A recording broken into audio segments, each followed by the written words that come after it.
Хюррем Султан, повелительница сердца Сулеймана, жена, мать его детей и надежный друг. Она серьезно отличалась от всех наложниц султана, имела большую выдержку, высокий интеллект, была игрива.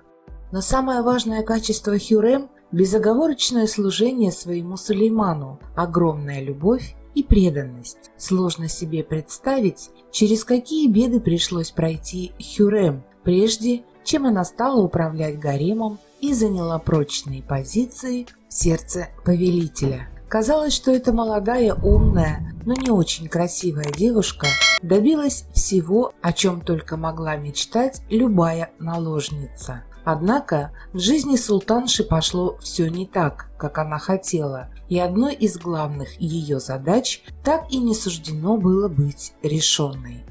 Как шла к своей цели Хюррем. Привезенная в Стамбул насильно, девушка мечтала отомстить. Но позднее, когда она увидела Сулеймана, в ее сердце поселилась любовь, и Анастасия Александра твердо решила завоевать внимание повелителя. Но путь в покое султана лежал через выбор его матери Валиде Султан. И тогда будущая Хюррем сделала все, чтобы понравиться этой женщине, и ей удалось быть замеченной. Хафса выделила Хюррем на общем фоне претенденток на ложе султана эту рыжеволосую зеленоглазую рабыню, отправив ее в покое своего сына. Здесь надо отметить, что вопреки убеждению большинства, Хюррем очень хорошо ладила с Валиде, а та, в свою очередь, пророчила именно эту девушку в будущие жены султана.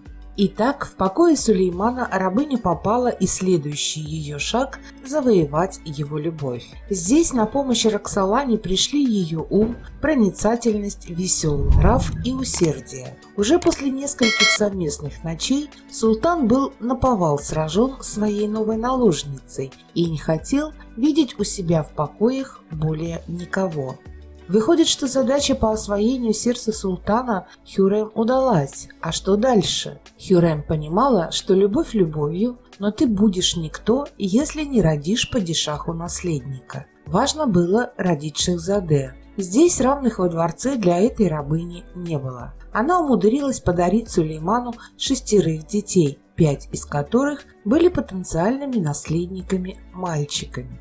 Султан, правящий на 3 континентах, не просто любил Хюррем. Он боготворил ее, писал стихи и не встречался с другими наложницами. И другая цель Роксоланы – управлять гаремом – ею тоже была достигнута. «Что мне гарем? Я буду править миром». Эти слова прозвучали из уст Хасеки, когда она получила безраздельную власть над сердцем Сулеймана и право управлять гаремом. Выходит, что все цели Хюррем были достигнуты? Пока нет.